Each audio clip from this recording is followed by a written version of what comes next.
buddy, put that thing back in its holster. We haven't gone anywhere. I don't understand.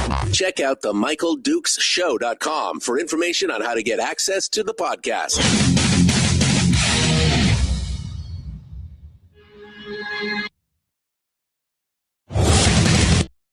Welcome to the party, pal.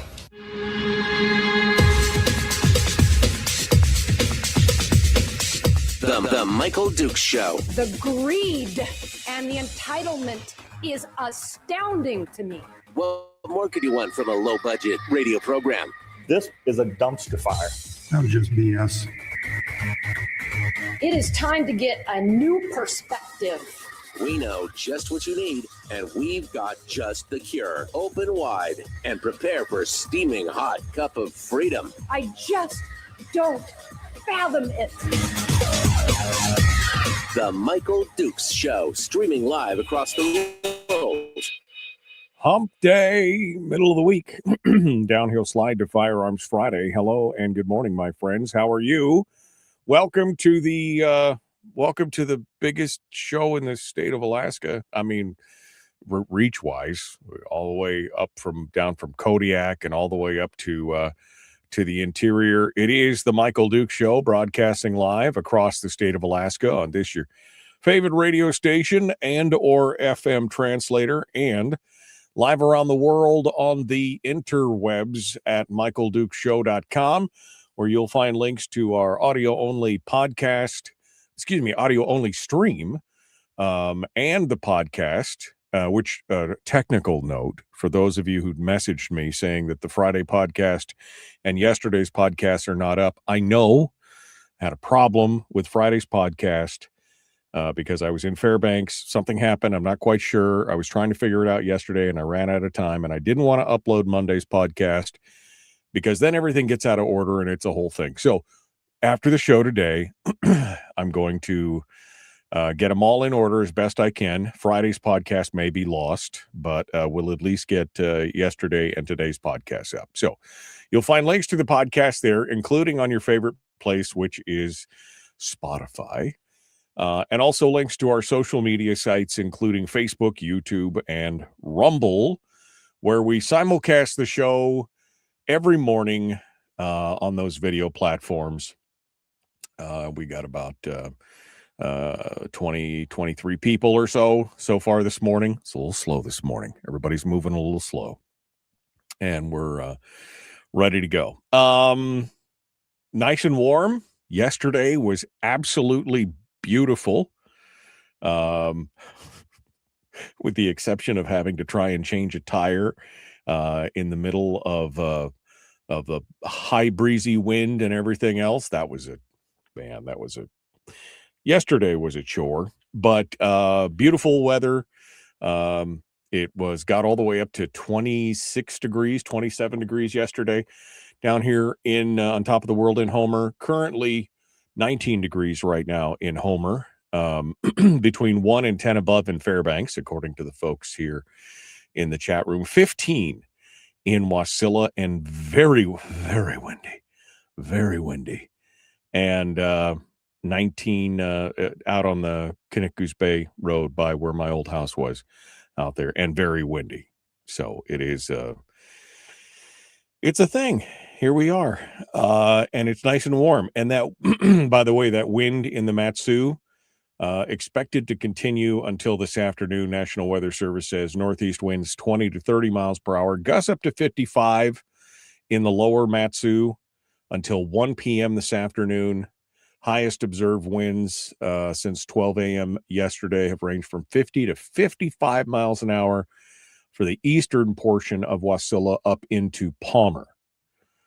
The strongest gusts will diminish this afternoon, but winds will remain gusty into Thursday. So still trying to hang on.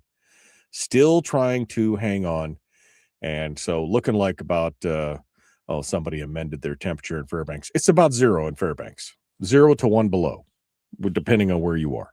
So it is. Remember, choose your homestead wisely.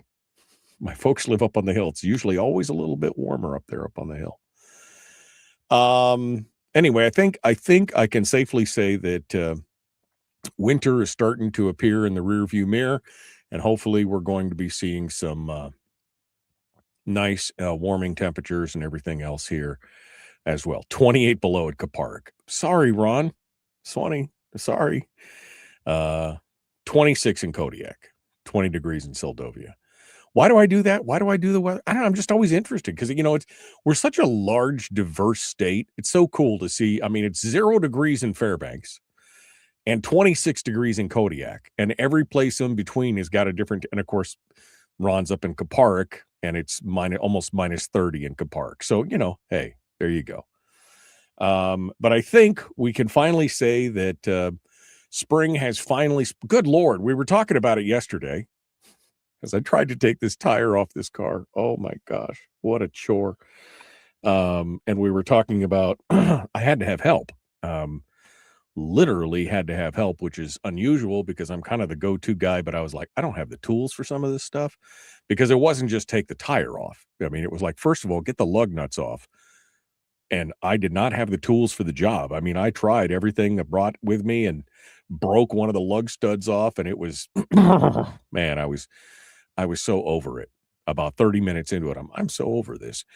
Anyway, we were chatting, Steve and I, who has the mobile service, and we were talking about historical memories and, how warm it normally. We were doing the Winter King Salmon Tournament last year, and it was 35 to 40 degrees the entire time.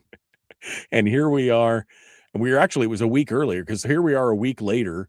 And we're and it was like 10 degrees when we were working on this thing.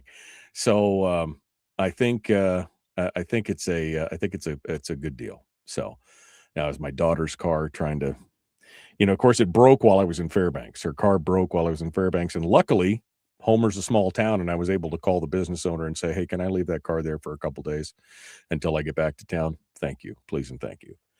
That's the benefit of living in a small town. You call the owner of the place and say, hey, my car's broke down in your parking lot here. Could we leave it here for a day or two? Anyway, here we are. We're doing our thing. We're ready to go. All right. So what's on the agenda for today?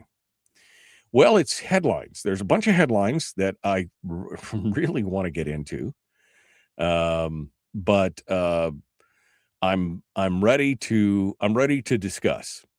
I have also opened up the phone lines because we haven't had a good phone conversation here in a week or two, and so I thought it would be great to have a conversation with you about what you care about. Maybe what I want to talk about is not what you want to talk about. Maybe you want to talk about something specifically in your little hometown that maybe I haven't touched on, or maybe we touched on it before, and you want to get down into the nitty-gritty on it. So no problem. 319-527-3864. 319-527-3864 is the phone number. It's open line, open forum today. So any topic that you want, you're welcome to call in and smile and dial. Let's get to it and we'll have a conversation about it. All right.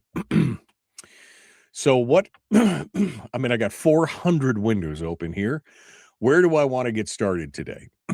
Well, I think we could start. I do not want to talk about SB 277 today. I'm still so agitated by that. I think we need to get into the discussion on the school funding, because there's a whole new mechanism for school funding. Now, remember, what did I say last year after they passed the BSA? What was it that I said? Oh, that's just the beginning. We blinked, right? And so now we're going to see now we're going to see more. And what did we see? Well, we see more. And not just the in the formula funding that they're pushing for. No. They wrote some contingency language onto these finance bills. We're going to get into that here in a second. That in case you don't get the long-term funding, there's more. Then we're going to talk about, oh man, I shouldn't do this. We're going to talk about deferred maintenance and the school maintenance ranking system. And if that doesn't cause blood to shoot from my eyes, I don't know what will. Then we're going to talk about the new program across the state to boost internet access. And we're going to dally down into that. Now, the reason that I want to talk about this specifically is because this folds neatly into our discussions over the last couple years about corporate cronyism and the amounts of money that have been poured into some of these programs is astonishing. I mean, literally jaw-dropping when you look at it. So we're going to talk about that. We may talk a little bit here about the supplemental bill. That's still in the conference committee, or it's just coming out. I guess it just came out of the conference committee yesterday. I don't know where it's going. Maybe if we've got a legislator in the chat room, they can tell us exactly where it's going from there. The Mat-Su School District is now asking the Mat-Su Borough for more funding to stop the school closures, which again, I've got some problems with that. Okay. I've got some problems with it because primarily the issue that we're facing around the state has less to do with the fact that the state government has underfunded education for years, more along the lines of we got fewer students in the school system and you've built your whole system on a per student model. And somebody in this discussion finally says the quiet part out loud, which is, hey, by the way, we told you that that this money is going to be short, but you still opted to put your proposal together around this increase that you're planning on getting. You're betting on the if come, essentially. So we'll have conversations about that as well. Is there something else? There was one more thing. Oh, there's the governor's, there's two different surveys out. Two different surveys. One is in the Watchman, the Alaska Watchman, and asking each gubernatorial candidate what do they think about a statewide sales tax, and another from Nat Hers over at the Northern Journal asking them about the PFD question. Now, not all participants, not all candidates participated in both surveys, which, I guess if you don't want to engage, I guess you don't want to engage. But there's some interesting answers in here. So we're going to get into that as well. And in fact, I think we'll take that up here right on the other side. We'll start with the gubernatorial answer. I mean, we got 18 candidates for governor, for governor of the state of Alaska. We got 18 candidates. We got to find some way to separate them out, right? We got to find some way to separate them out. And so I guess we'll take a look at this and see where we go from here. So we'll start with that. But again, phone lines are open at 319-527-3864. 319-527-3864. If you want to sound off on anything this morning, we'd love to hear what you have to say. And of course, you can always come out and join us in the chat room and ask questions in the chat room as well. We'll see what's going on. Looks like the supplemental will be on the floor today for concurrence. And both Kevin McCabe and Senator Rob Myers, Representative McCabe and Senator Myers, have confirmed that it's going to be voted on today. All right. We got to go. We're going to be back with more tomorrow, or in just a minute. Wow. I think I'm going to go grab some coffee. I'll be back. The Michael Duke Show. Common sense, liberty-based, free thinking radio.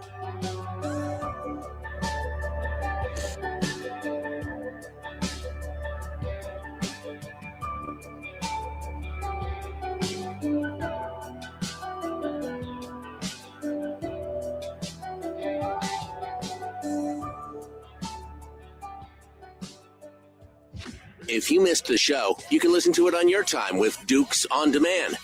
Oh, and it's free. Like America used to be. Streaming live every weekday morning on Facebook Live and MichaelDukesShow.com. Okay.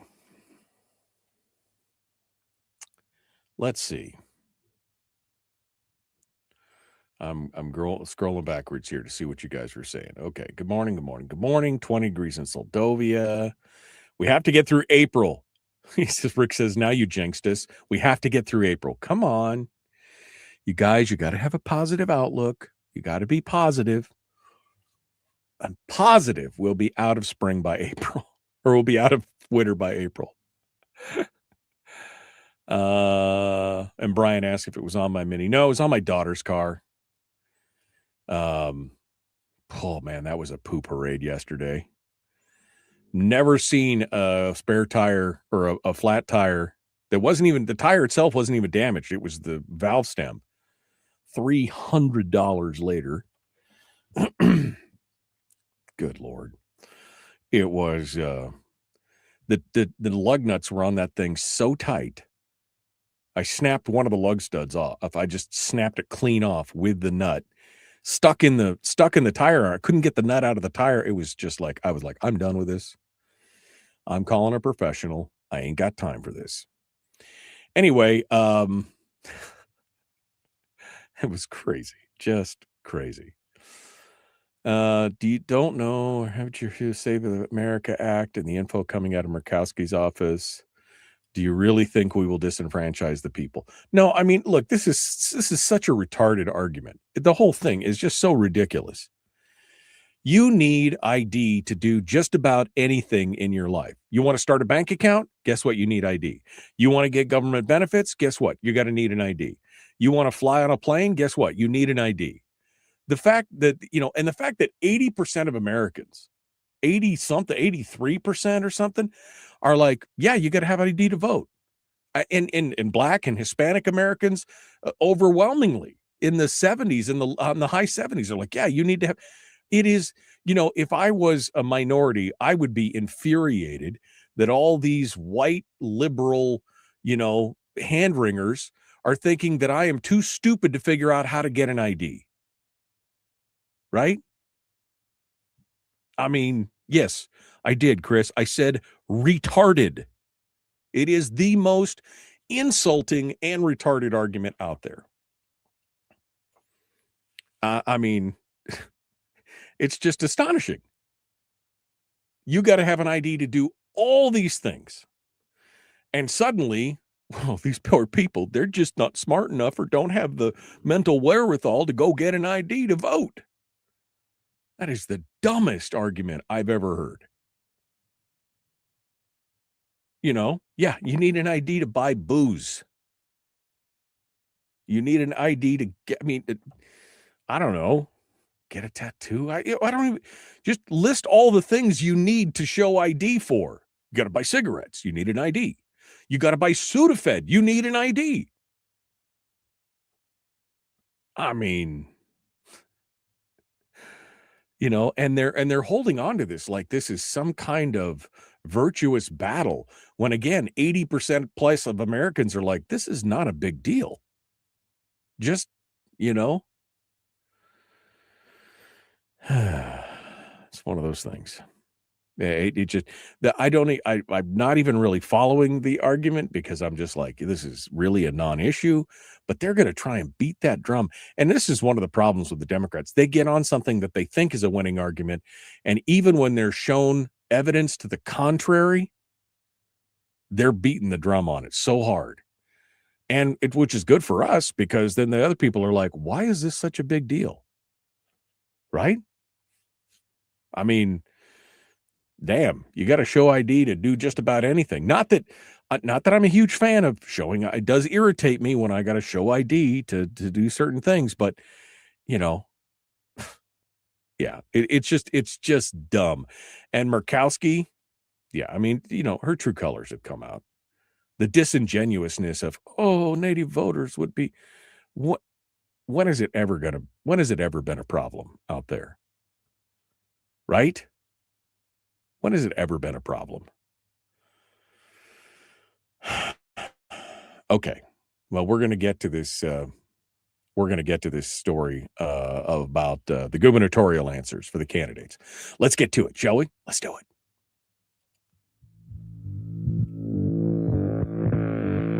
On the Michael Dukes Show, we talk about the serious Alaskan issues of the day in a not so serious way, because we just can't be bothered to take things seriously. That's how you lose some hair. The Michael Dukes Show. Okay. 18 candidates. That's what we got. 18 candidates for governor.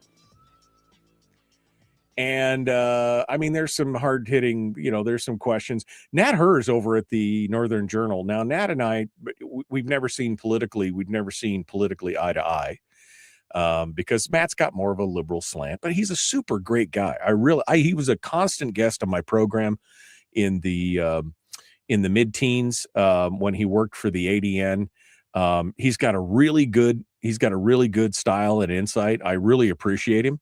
And like I said, we don't always agree, but I read his stuff quite frequently because he is really good at asking some good questions.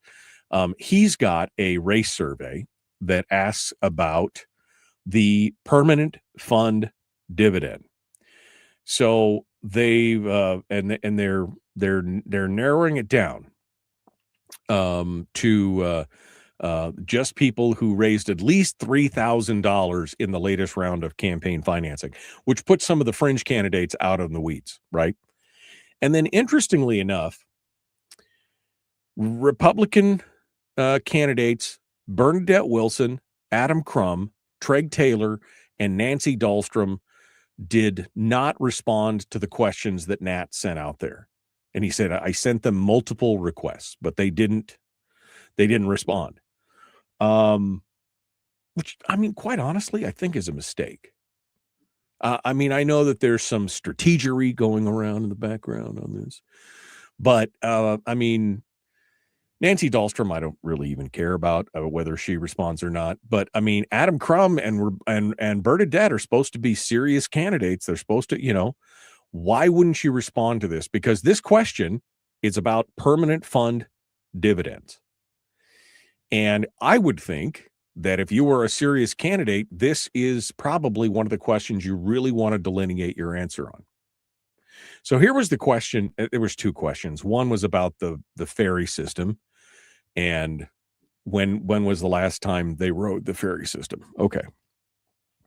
Which, to members here in the Southeast, or in the South Central and Southeast who are on the ferry system, it's probably relevant. But for the purposes of what we're talking about today, I'm just going to talk about the permanent fund dividend question. All right. So here was the question that that Nat Herz asked the candidates that responded. Governor Mike Dunleavy proposed a permanent fund dividend amount for the coming fiscal year based on the historical statute tied to investment returns, the statutory formula. Dunleavy's budgeting $2.365 billion for PFDs, which equals a payment of roughly $3,800 for each Alaskan. That would leave us an overall deficit of $1.5 billion, depleting a little less than half of Alaska's primary savings account, the constitutional budget reserve. I would argue, just not to quibble, I'm going to be pedantic today, okay? All right, I'm sorry. I'm going to get, not to quibble too much with Matt, but Alaska's primary savings account is actually the SBR, the statutory budget reserve, because that's the primary savings account that it can be drawn with a simple majority. The problem is that we've drained the SBR down to essentially nothing, and it's remained there for the last 10 years. So now our secondary savings account, the CBR, which requires a 3/4 vote, which requires a higher threshold, which is supposed to have $10 billion in it, and only has about $3.5 billion. We're now counting on that as our primary savings account, which is just, again, it shows the ineptitude of these legislatures from the past 10, 12, 15 years, when the fact that our primary savings account is always at zero. If you wanted to liken it to, your private life, it's like you have your regular savings account and then you've got your IRA or your money market account that you can draw from, but it's going to cost you, right? It takes extra pain and everything else. And you're treating that as your everyday cash flow savings account that you may need to pull in and out of, right? You've got a savings account that floats that sometimes you need to draw $500 or $600 out of to transfer over while you're waiting for your pay or what. No, they're treating this much higher,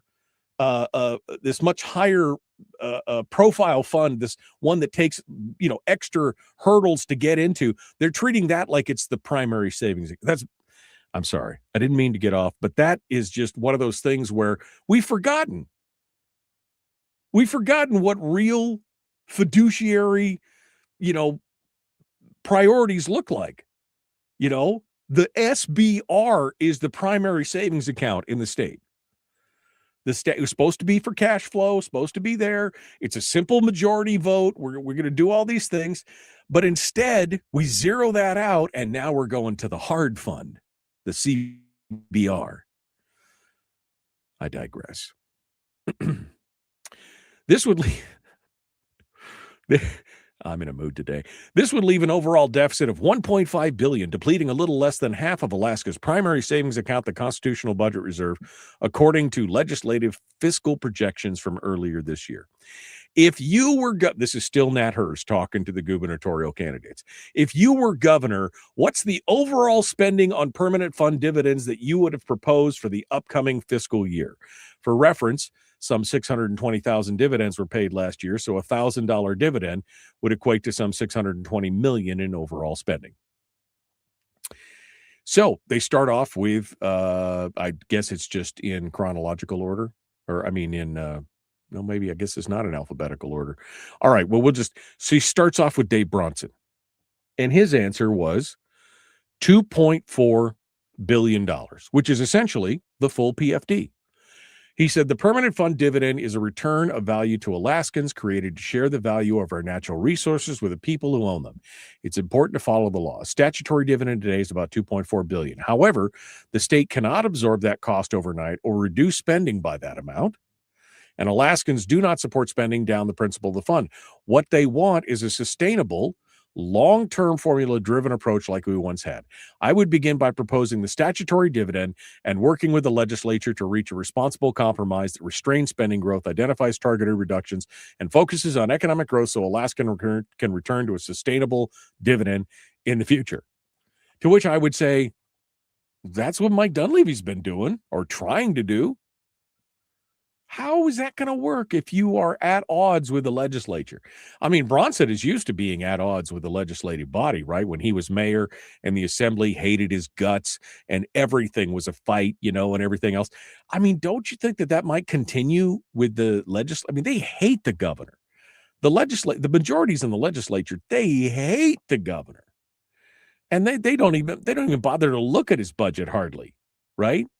So while I laud what he's saying here, and I think it's 100% accurate, we should be doing these things, is the outcome going to be any different? I don't know. I mean, I applaud him for going for the full dividend. I mean, I think that's brave in that regard, because again, you've got to have a way to step beyond what's happening here. And my argument would be that you don't do what Dunleavy has done, which is propose a full dividend and then make it a deficit. We're going to draw from savings.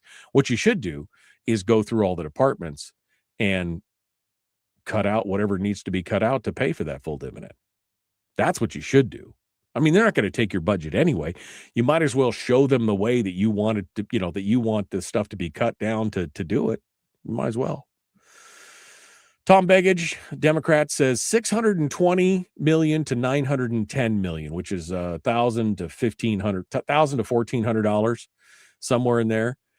He said, I believe the statute should be rewritten, which is something he and I agree on. If you're not going to follow the law, you might as well rewrite the law so that you're following it. He said it should be set, the legislature should set a starting amount somewhere in the range of the average over the last 8 years between 1,000 and 1,500. Amazing how they want to use averages when it benefits them in that regard, right? The governor proposes the original amount, so I would likely propose the higher of the two amounts, but let's be clear, announcing the budget that I would be open to the legislature's number. Matt Clayman set his at a flat $1,000. Alaskans tell us we need to improve investment in public education, public safety, and long-delayed capital projects without depleting $1.5 billion from our constitutional savings. And then he goes on to talk about increasing the oil revenue, which, again, you could see that's where that's going. They're going to try and soak more money out. Not that there's not money to be soaked out of the oil companies, but he's going to hold it up as if that is the magic bullet. Step two is working together with the legislature for a balanced budget with improved investment in our schools and community. You could see the theme here. Matt Lola, proposing the full statutory PFD simply isn't feasible amid a $1.5 to $2 billion operating deficit. Until the statutory formula can be adjusted constitutionally, we must compromise. Again, he's a fan of combining the stuff and doing. Past full PFD efforts failed due to these concerns. I would argue that they failed due to the concerns that the governor really didn't budget for them. He basically stuffed a full PFD in there, made it an unbalanced budget, and then proposed to balance the budget with savings every time. There was no real effort to balance it out against current spending. It was always just draw more money from savings. As a governor, I'd proposed a PFD based on the immediate prior year legislative precedent, because that's all right, Matt. Jonathan Christ Tompkins, JKT, $1,500 dividend. He said it's a critical lifeline for Alaskans who depend on it for food, fuel, and other essentials. I'm not crazy about the either or choices that we've been forced on. Where Alaskans, either we fund the PFD or we fund schools, ferries, and troopers. As governor, I would make several no-brainer budget moves like closing the Hillcorp loophole, extending the corporate income tax to out-of-state online businesses, which was the bill that didn't. And once we get that done, we can prioritize K-12, public safety, roads, and ferries, and distribute the PFD. Sounds like all things to all people. Shelley Hughes, and I got Ryan on the phone. We're going to be with you here in a second, Ryan. Shelley Hughes, what was her answer? Her aim would be half draw. She said, when Walker cut the PFD, I've been fighting to reduce the 50% spending growth for the prior decade. A decade. Been fighting to. I fought for a full PFD not only because its design was to empower families and private sector, but because of the unaddressed budget growth. She gets it, right? Shelley gets it. She understands that it's not just about money in the hands of the people. It's also about acting as a spending limit and a governor on unyielding government growth. That's part of the problem. Then she goes in to talk about her Sunset Audit Commission to draft legislation aimed at efficiency, fraud elimination. I'm committed to rebuilding the PFD so it's no longer an issue. We'll pull out the stops to build a diversified economy to ensure steady, adequate revenue via cheap energy portfolio, lands in the hands of Alaskans, and infrastructure. Again, I mean, I love her idea of a Sunset Audit Commission, but I don't think people get it. I'll be honest with you. I just don't think a lot of people understand what she's trying to do with that Sunset Audit Commission and how powerful it could be. I think it could be a powerful tool, but I just don't think it has the broad base. I was going to say sex appeal, but that's not right. I don't think there's a broad base understanding about what the Sunset Audit Commission would do. I don't know. Mayor Edna DeVries said $2.365 billion. She wants to go for a full dividend. She says if we as political elected officials make laws for others to follow, it's important that we follow the laws that are set before us. Boom. I mean, that was it. That's all she wrote. If we set laws for others, we should follow the law. Oh, God. Then we get into Republican former state senator Click Bishop. And this is my favorite answer. When asked the question, everybody else gives a number, and Click Bishop goes, it depends. Okay. Way to nail it down, Click. Way to nail it down. He said Alaska's Constitution under Article 9 outlines how the governor shall submit a budget to the legislature and essentially requires the budget to be balanced at the end of the year. Come on. That's what Dunleavy does. He just says balance $1.5 billion out of savings. That's not sustainable. I mean, as governor, I will propose a balanced budget every year. We will pay dividends in every budget at the greatest amount possible. So he's for the leftover plan, whatever's left over. And we know that whatever's left over will never be anywhere near the statutory amount, because if they can spend it, they will. We're all in this together. It's the public's money for today's basic needs that must be protected for tomorrow's. That's not the public's money. That's the people's money, individual citizens, citizen owners' money. I love it how it's all for the collective good now. Oh, it's the public's money. Where did Click Bishop? Yee-haw. Meta DeWitt, who is part of the whole Recall Dunleavy campaign as an independent, she's an independent now. She said $1,300 to $1,800. Went on to talk about Dunleavy proposing a full PFD for 8 years running, and she said she's going to start with a POMV draw, deduct inflation proofing first. Wait, I thought the POMV draw was supposed to eliminate the inflation proofing. That was part of the deal, right? Anyway, $1,300 to $1,800 per person is her total answer. So anyway, and nobody else. And again, Bernadette Wilson, Adam Crum, Treg Taylor, Nancy Dahlstrom all dodged the bullet on that. Why? I have no idea. Why wouldn't you answer? That seems like a good chance to. But again, I'm not a campaign manager, and I'm not answering all those questions. All right. Ryan is on the phone. We're going to get with him here on the other side, and then we're going to dive into the next question. This one from the Alaska Watchman, asking them about sales tax. Do you back a statewide sales tax? This is going to be an interesting conversation. We're going to be back with more. The Michael Duke Show. Common sense, Liberty Bay's free thinking radio.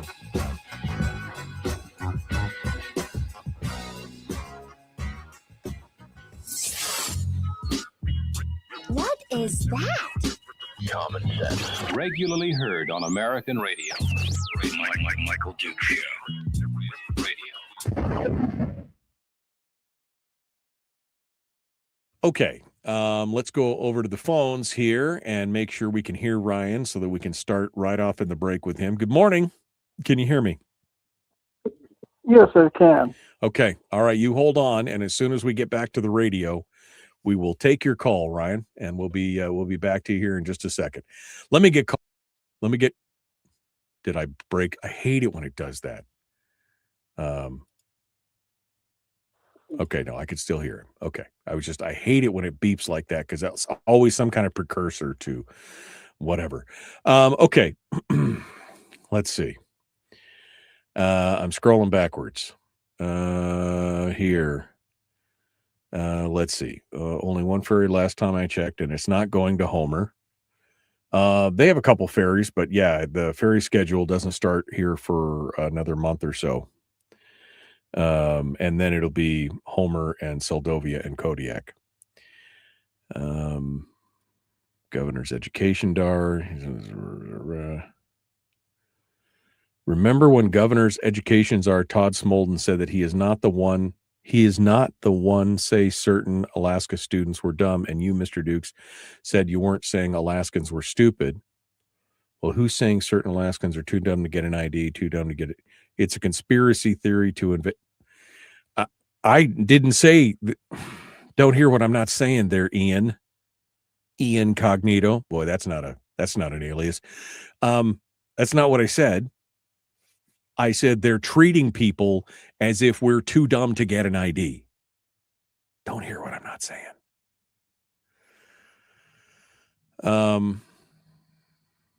David says, for supplemental, why are we rewarding bad behavior by departments and commissioners, understanding some overspending, but some departments are using bad behavior and being rewarded? I think that's a great question right there.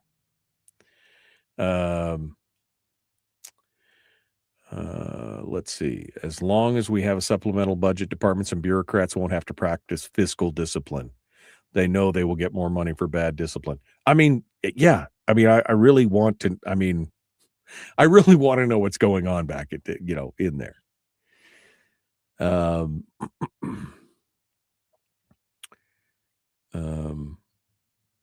Shelley agreed with my statement about following the law. that basically, and I was quoting whoever it was that I was quoting, that if you're going to, it was Edna DeVries. If you're going to follow the law, if you aren't going to follow the law, change it. That's essentially it. What is this fiscal discipline that you speak of, said Kevin McCabe. It's a good question. You keep using that word. It doesn't mean what I think you think it means. Let's see. Nick Shirley is exposing government fraud and says, well, kickbacks. Is it happening here in Alaska? I don't know. Good morning, all. Good morning. Flip-flop weather in K Beach. 17 degrees, says Richie.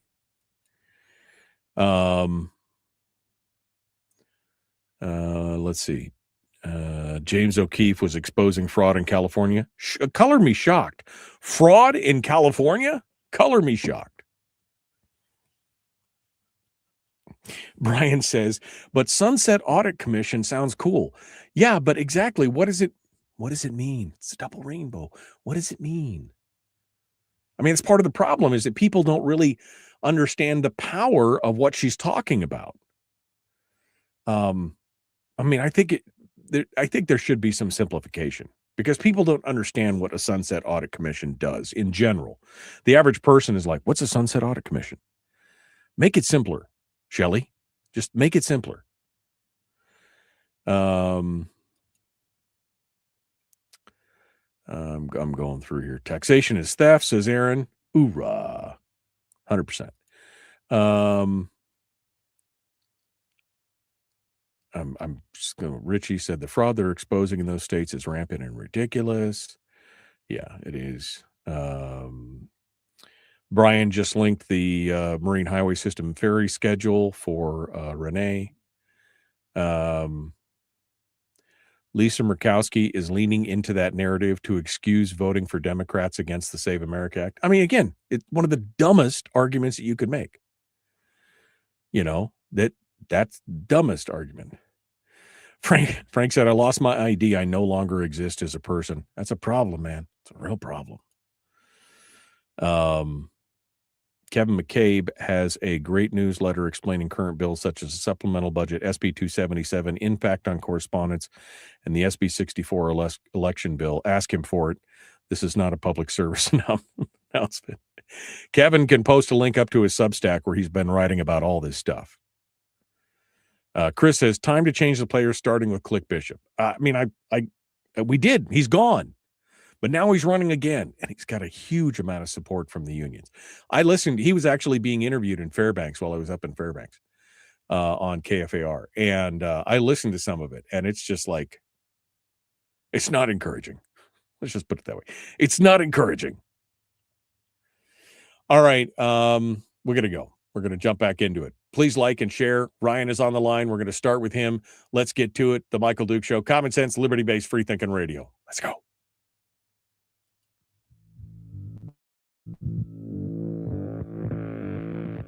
The Michael Duke Show. Not your daddy. Wait, sorry. Not your daddy? Ooh, not your daddy's talk radio. Huh. Whew. I was scared for a second. Thought we were doing an Epstein thing there. Here's Michael Dukes. That just doesn't seem right. All right, we're going to continue now. As I said, phone lines are open. Ryan has been on hold for a long time waiting for me to shut my yap and then get through the commercial breaks. So let's see what Ryan in Fairbanks has to say. Good morning, sir. What's on your mind? Well, I don't think that the homeschool bill is going to pass because what are they going to do with all the rural towns and villages that don't have schools and rely totally on homeschooling? I mean, how are they going to get taught? The kids in these villages and stuff, if they don't got a school, there's no other way to do it other than correspondence and homeschooling. Well, most villages with 10 or more kids there that are of school age have a school. They build a school they'll build a multi-million-dollar school for as little as 10 or 15 kids in an area. So that's there. Plus those districts could still create a homeschool program if they wanted to inside their own districts, and they wouldn't be affected by this law because, again, the monies would go and stay inside the district.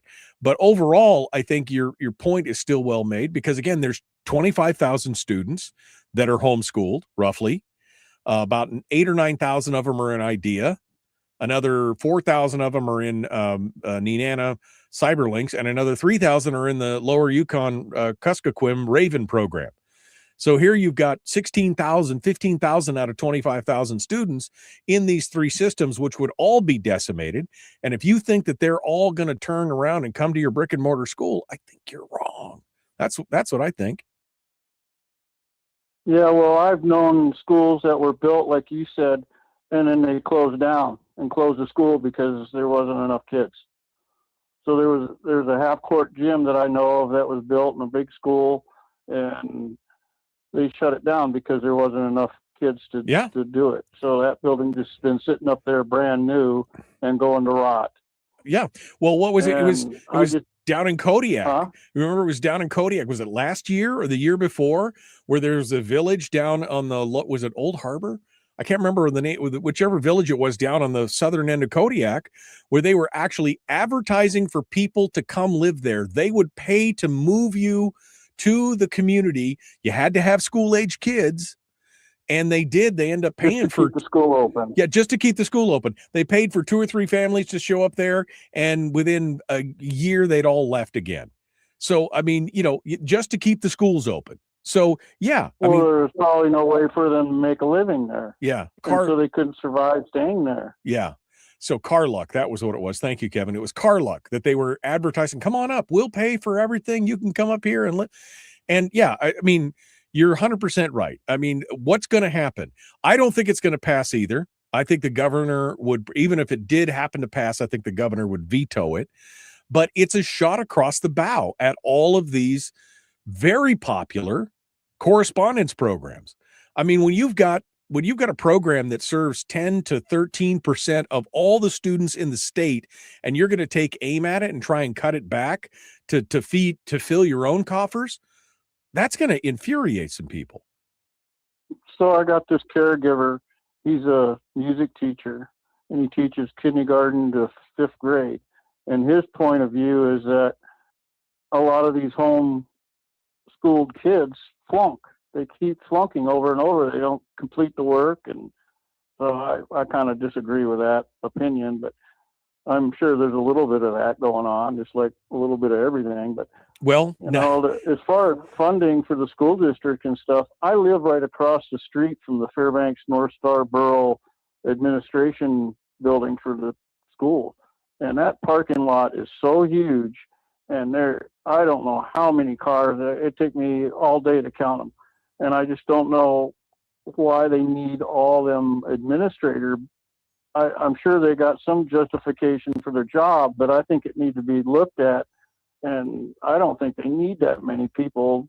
If one person's doing one thing, and then I could see why they need all of them. But they should have some people that should be able to do more than one thing. And it's just unreal the amount of people that are working at this building. It's just insanity. I bet you there's more than 60 cars in that parking lot every day. We've talked about this. I mean, when Sarah Montalbano worked for the Policy Forum as their education analyst, she did the analysis on a district by district basis and found that the average district had 2 administrators for every 2.5 administrators for every teacher in a classroom, and some had as high as 4 administrators for every teacher in a classroom.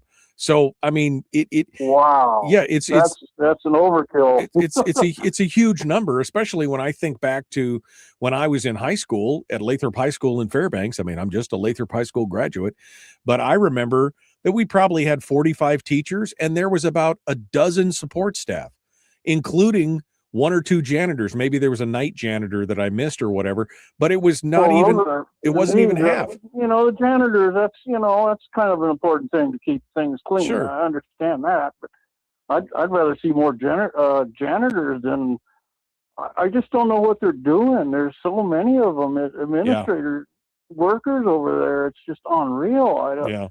I'd like to actually know what each one of them is doing, and throughout an 8-hour day. And there's just so many of them. I don't know. It just seems like a lot of administrative people I don't know what they do. And in response to your neighbor, who's the teacher who thinks that all these homeschooling people fail, that's not the case. The numbers don't prove out what he's saying. I mean, the kids are are they have a higher scholastic aptitude. They're more likely to succeed and find a career path early. I mean, even my kids, I mean, look, I'm not the sharpest tool in the shed, but my wife and I, we managed to homeschool 5 kids. Each and every one of them is doing well with their lives. They've got careers. They're doing, I mean, I just think that it is, that's awesome. It's ignorance and fear that these people parrot those kind of things. Oh, they don't get social exposure or social integration, or they fail. Yeah, it's just, they just don't know. They come up with excuses on why it's a bad thing. But yeah. And being a teacher, your tendency is to stick up and try to get the more money and keep your program going rather than worrying about some homeschool kid. Yeah, they're going to come up with excuses, but I really don't think it's going to pass. But I got a cousin, he's a retired school teacher, and she doesn't think it's going to pass because of what are they going to do? Like my point is, what are they going to do with these rural villages that don't have schools and they got kids, Well, the rural schools will be bailed out by the state because there is no borough or anything else. So the state will end up ponying up and paying for that. This is a fight for the districts themselves. This is the districts trying to take aim at those correspondence programs. And that's, in the end, Richie, what it's all about. Hey, my friend, thank you for calling in and joining us. I appreciate it. Thank you for sitting on hold for so long. We appreciate you doing that. That leaves the phone lines open at 319-527-3864, 319-527-3864. Yeah, it was Carluck that was advertising. They paid to have people move out there, and they didn't even last a year. And David reminds us the per student spending at Carluck was $195,000 per student. And now that school is closed because they couldn't keep enough students in the area to make it work. And get this, the superintendent and the headquarters of the Aleutian Regional School District is in Anchorage. Good. Remote administration is fine, but not remote learning. Sourdough Steel says in the chat room, you can dismantle the homeschool system as much as you can, and I still won't use this current public school system. I mean, it's the same thing that I said, that if Terry and I had not had IDEA as a backing, we would have found something that we weren't going to put our kids in public school. So this idea that somehow that these kids are all stealing money from, no, they're just not going to participate in your system. You still won't get the money, and you're going to be damaging the ability of these parents to teach their own kids. Oh, the $195,000 per student was at 8X. Sorry about that. All right, we got to go. Hour 2 is dead ahead. The Michael Duke Show, Common Sense Radio. Phone lines are open.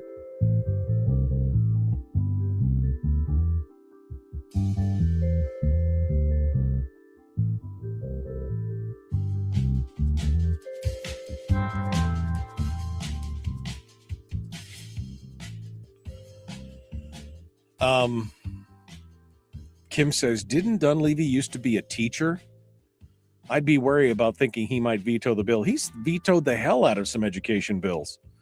I mean, which is one of the things that they said, you used to be a teacher. How could you veto this fund? Because, I mean, I think at least he understands that you can't just throw money at the problem. You need more. You need in-depth changes. You need policy changes. Taryn says, can you imagine what homeschoolers could do with that kind of money per student, $195,000 per student? Well, hell, you could send them to Harvard at that point, right? Harvard would create a homeschooling system and they'd be like, yes, I'm a Harvard graduate. $195,000 per student. Yeah, it's crazy. I mean, the average student out there, they're spending, $20,000, $22,000, $25,000 per student for most of the urban areas. But yeah, the rural ones, they start to really, especially when you get to a school where they've got this massive school building that they built for $20 million, $25 million, and then you got 12 kids in it. You got to split that maintenance cost up among 12 kids instead of 300. Not that they seem to be spending any of that money on actual school maintenance or anything.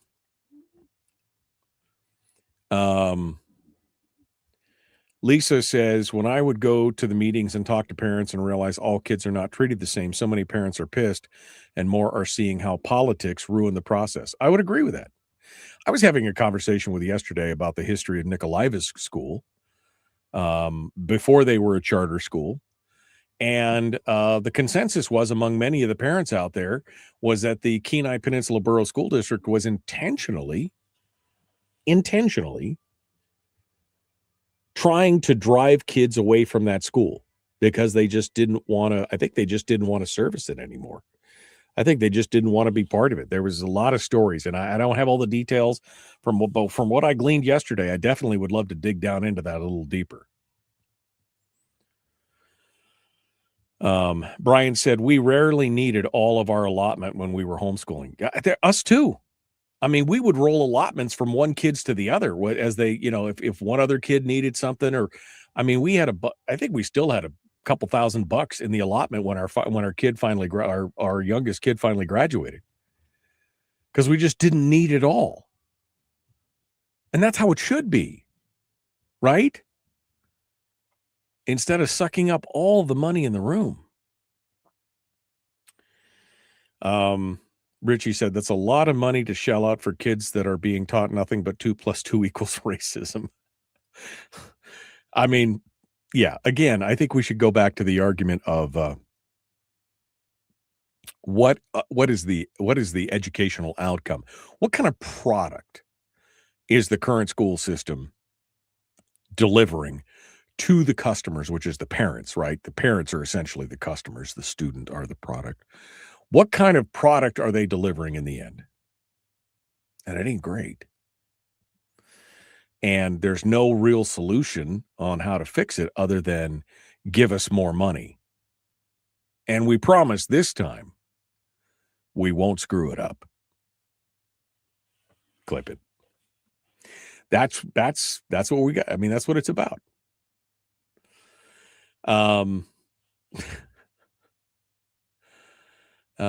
I kept my kid in school for numbers for Nikolaevsk, even though so many bad things happened within the school that wasn't addressed.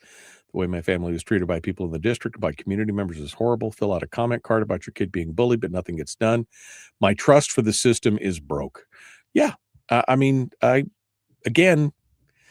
think that there's plenty of bad things that happen in there. We talked about FOIA requests and other things that were when the Nikolaevsk school, when there were problems in there, and they said, sure, we'll get it for you. We'll get you that information that you're asking for if you pay us $4,000 for the FOIA. What? $4,000. It's crazy. Brian says, no. Not outcomes. It's intentions are what matters. Corey says, don't forget, we're talking about the timeout generation. That's true. We are talking about instead of I'm going to tan your backside and rub some dirt in it and walk it off, we're talking about the timeout. Oh, everybody's got a boo-boo and a participation trophy generation. I forgot about that. You're 100% right. 100% right. I mean, when did I get so old? When did I just feel like this curmudgeonly old guy of like, well, back in my day, we just used to drink out of the hose and, rub some dirt on it when we got a scab. It was just, we'll make it happen. When did it? We're there, man. I knew we were doomed. I remember when Terry and I first got married. I don't even know if we were married yet. We may have just been in our courtship period, which was very short, by the way, very short. But we went to some house up near where my folks were. We were looking for some house plants. And I remember we came in and this gal had all these beautiful house plants and her kid was running around and the kid was an absolute hellion. I mean, just out of control.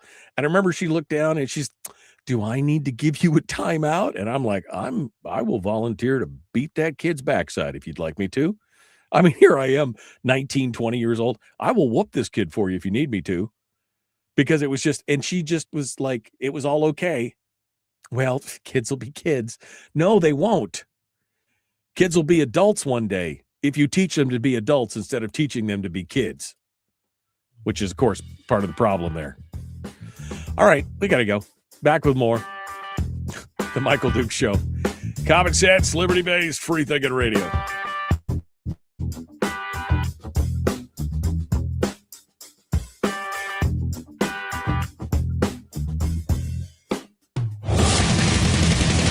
Whoa, buddy. Put that thing back in its holster. We haven't gone anywhere. I don't understand. Check out themichaeldukesshow.com for information on how to get access to the podcast.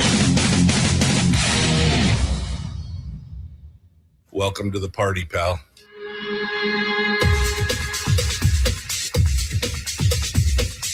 The Michael Duke Show. The greed and the entitlement is astounding to me. What more could you want from a low-budget radio program? This is a dumpster fire. That was just BS. It is time to get a new perspective. We know just what you need, and we've got just the cure. Open wide and prepare for a steaming hot cup of freedom. I just don't fathom it. The Michael Dukes Show, streaming live across the world. Live around the world on the interwebs at michaeldukeshow.com, where you'll find everything about the show, the audio stream, the podcast links, the links to our social media sites where we simulcast the show every morning, and of course, live around the state of Alaska on this, your favorite radio station and or FM translator. Hello, my friends. Good morning and welcome to it. It is the Hump Day edition of the Michael Duke Show. We're running free and clear. We are running without guardrails today. We have no sense of propriety and we're ready to go. Phone lines are open this morning. 319-527-3864. 319-527-3864. If you would like to sound off, we'd love to hear what you have to say. We got some more headlines to talk about today. We're not good, which is fine. Always over prep. That's the thing. It's we'll do what we got to do, but we got some headlines to go over from around the state. We were talking about the gubernatorial races and some of the responses and polls that are going out there. But here we are. We're ready to go. We were just talking about the education mess and some of the things that they're trying to do with SB 277. I haven't even gotten into the discussion today about the deferred maintenance and the maintenance checklist and everything else. And wow, it's kind of crazy. But before we go any further, let's get into this discussion about the gubernatorial candidates. We just finished up with Nat Herz's piece that had a profile in it that asked the question about the PFD. The Alaska Watchman put out a questionnaire, and the question, it was pretty simple. Would you ever support some form of statewide sales tax? Please explain.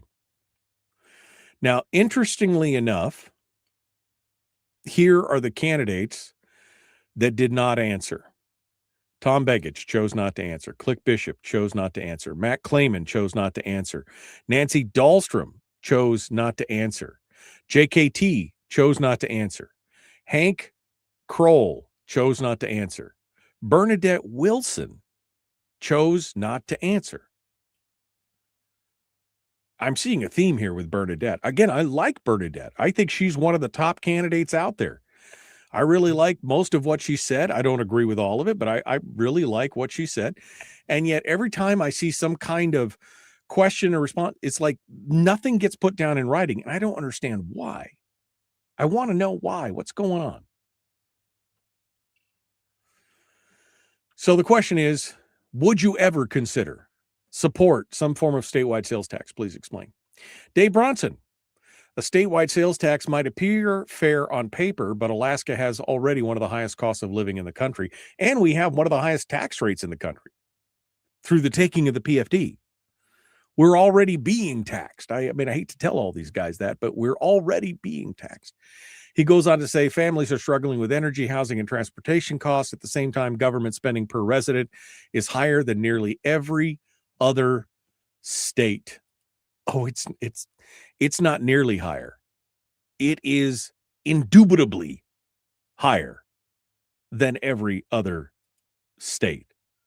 I mean, do I need to tell you about it? Alaska spends, per the last numbers for fiscal year 24, $19,464 per citizen in the state of Alaska. California only spends $11,500. Florida and Texas both Florida spends $5,600, Texas spends $4,600. We got 4 times the spending here of some of the fastest growing states in the nation. Okay? I'm just throwing that out there. Just in case you were wondering. Throwing that out there. He says that tells me the problem is not a lack of revenue. The problem is the government is not delivering the results Alaskans deserve for the money already being spent. Before asking working families to pay more through new taxes, we need to prove we can manage the money we already have responsibly. This seems to be the cuts-only approach, which, while I am intellectually a fan of, I also understand intellectually this hasn't worked over the last 20 years. I've been pushing the cuts-only approach on this program for 25 years, and nobody's listening. Nobody, I mean, except you guys. You guys are listening, but nobody in power listens to what we're saying. We've been trying the cuts-only approach for 25 years, and where has it got us? $20,000 per citizen. That's where it's got us. Adam Crum says, I do not start with a sales tax. I start with saying no to bloated bureaucracy and sloppy budgeting. Alaska's deficit spending is a discipline problem as much as a revenue problem. I ran 2 major state departments. I know where the waste is, to which then I would then ask, well, why didn't you cut the waste out of those departments? I mean, you're in charge of them. You were the commissioner. The buck stops with you. Why didn't you submit a budget to the governor that was slashed to the bone? I mean, I don't think that's a reckless question or a wrong-headed question. I mean, you were there. I ran 2 major departments. I know where the waste is. But why did you not then cut those departments down to where they were reasonable? It's within your power. Right? I mean, is it me? Or should I not ask that question? Am I being too mean-spirited? Am I expecting something different? I'm just asking. Before we ask Alaskans to pay more, we demonstrate that government spends what it has wisely. I have not seen that case made. I would agree. $20,000 for every man, woman, and child in the state, where Texas and Florida are both spending 1/4 of that. Hell, California is spending about half of that. And then, of course, my favorite part of the answer, aggressive resource development is the path I intend to lead. Oh, Jesus. We're going to resource our way out of this problem? Please, Lord, save us from these people. I mean, I like the first part of your answer, but the idea that somehow these resources are going to save us, they will just piss it all away as they have with what they have right now. Now, he did come out and say, I will not rule out any fiscal tool in every conceivable future scenario. But any sales tax conversations requires a hard constitutional spending cap, a real sunset provision, and proof that every other option has been exhausted. Okay, I can get behind that. I can get behind that with Adam. That's a good call. Nancy Jarlstrom, told not to answer. Edna says, Edna DeVries, probably not without any major reduction and self-examination of the whole budget process. Remember, the question is, would you support any kind of sales tax? Prior to a discussion regarding putting more demands on our hardworking families, whether it's a statewide sales tax, income tax, or some other method to take monies out of the pockets of our citizens, our first attention and efforts need to be focused on the expenditure side of the equation, i.e., the cuts-only approach.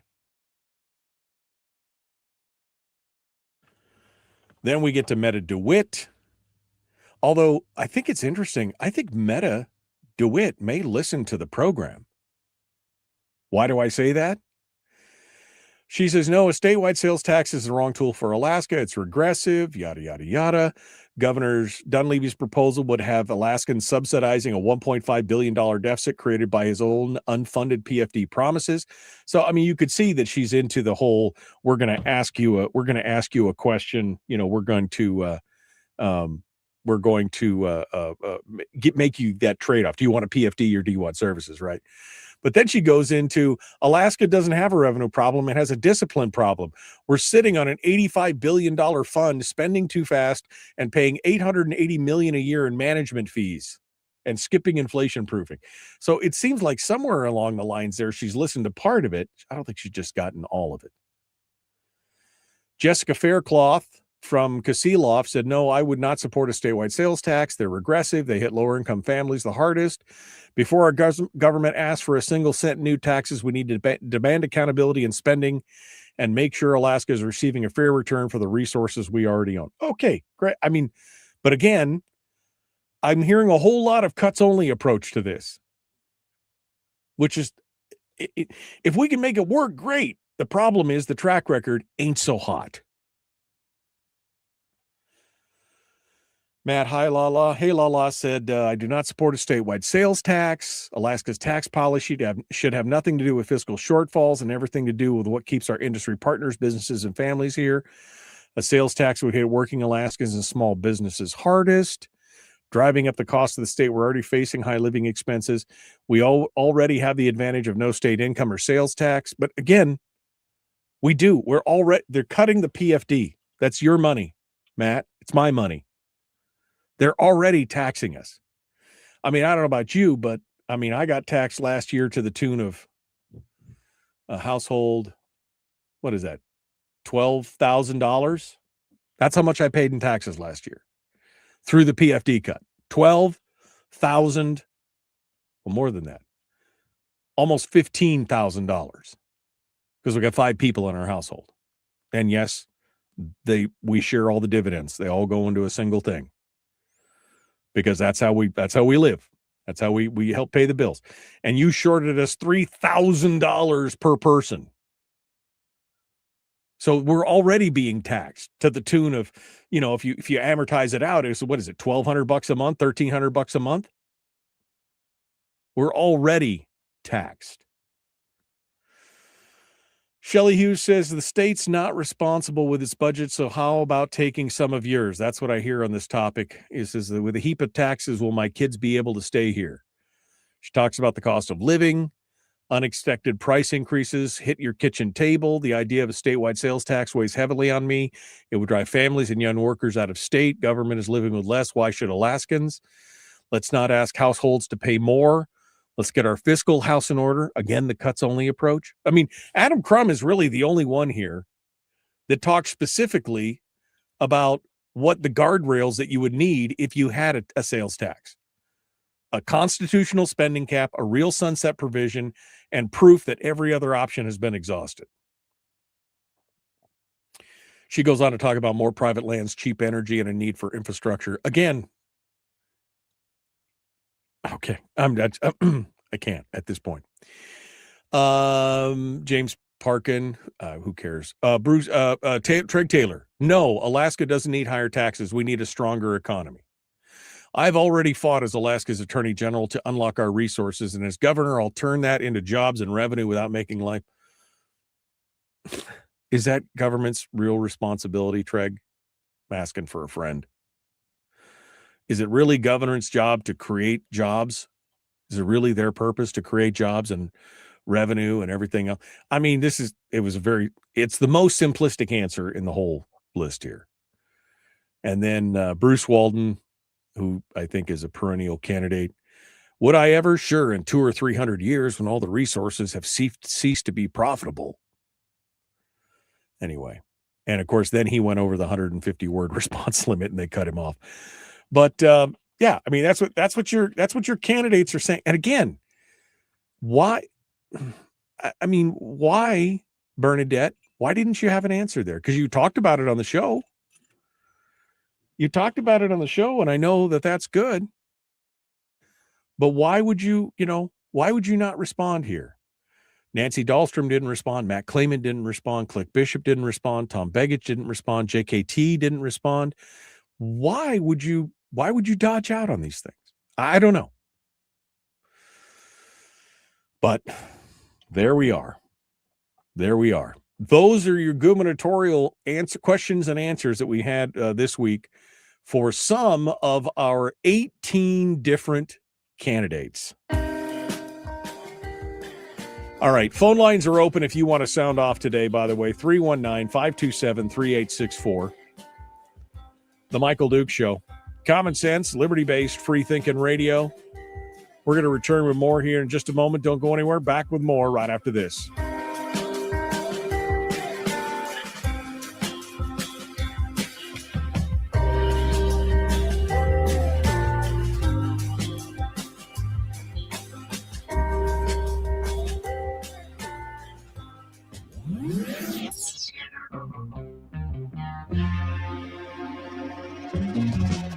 Running on 100% pure beard power. Oh, also some coffee.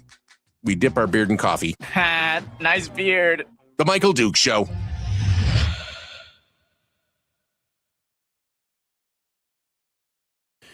Okay, we are back in the break. Let me get caught up here in the chat room.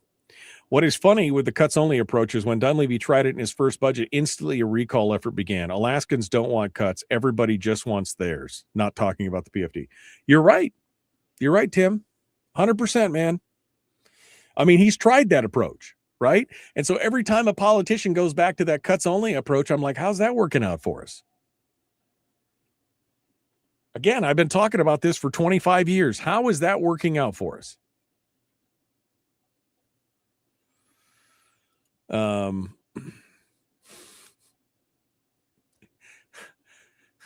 And Rick's over here. Rick's over here quoting Tennessee. Was it Tennessee Ernie Ford? Is that his name? Oh, my soul to the company store.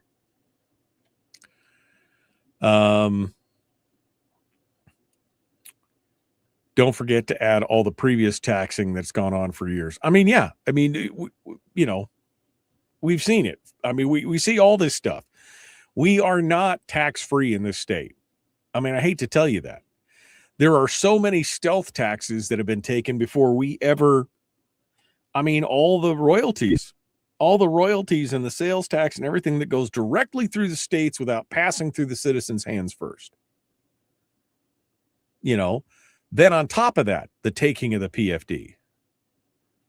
Yeah, Tennessee, what is it? 16 tons is the name of the, now you're going to make me, Tennessee Ernie Ford. Thank you. Tennessee Ernie Ford is the singer of that. 16 tons, and what do you get?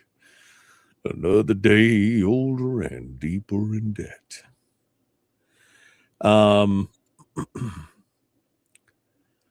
Donna says Alaska doesn't need new taxes like income or sales. What we need is accountability. People are leaving Alaska because of poor leadership. Government should be run like any business with clear budgets, discipline, and yearly audits of every department.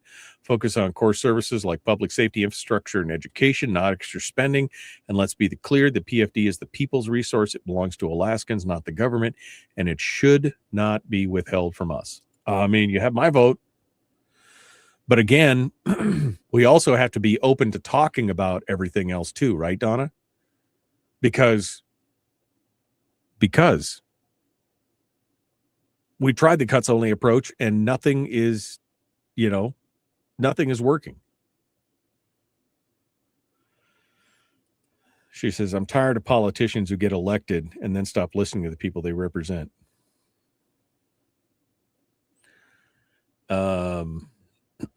No, but Fairbanks needs a puppy palace, says Sunday. Right, exactly. They need it.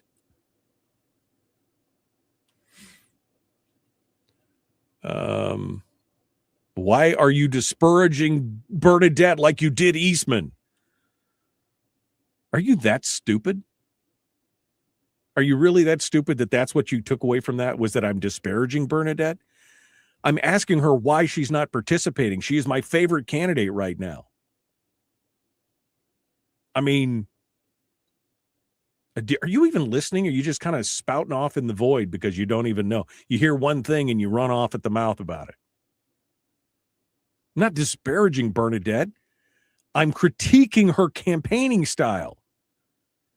Stop not engaging, Bernadette, is what I'm saying. Again, I mean, she's up there at the top for candidates for me right now. Why, you're disparaging Bernadette like you did to Eastman. Oh, I see. You got the axe you need to grind.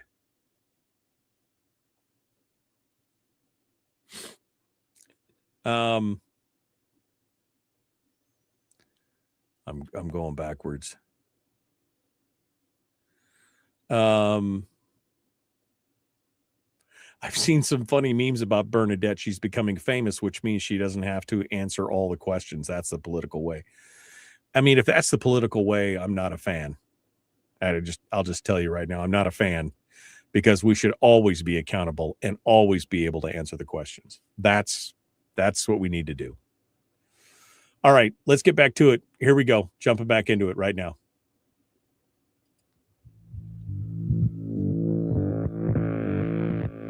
You don't look that excited that you're listening to the Michael Dukes Show, but it's probably just because you got a bunch of Botox. Are you smiling? Blink twice if you need help. This is the Michael Dukes Show. Okay. 100% Botox free. Just telling you right here. All this beauty that you see on the radio, 100% Botox free. It's all beautiful. Willie is on the line from Quinnahock. Willie sounding off here this morning. Let's see what he has to say. Good morning, my friend. What's on your mind? Well, good morning, Alaska.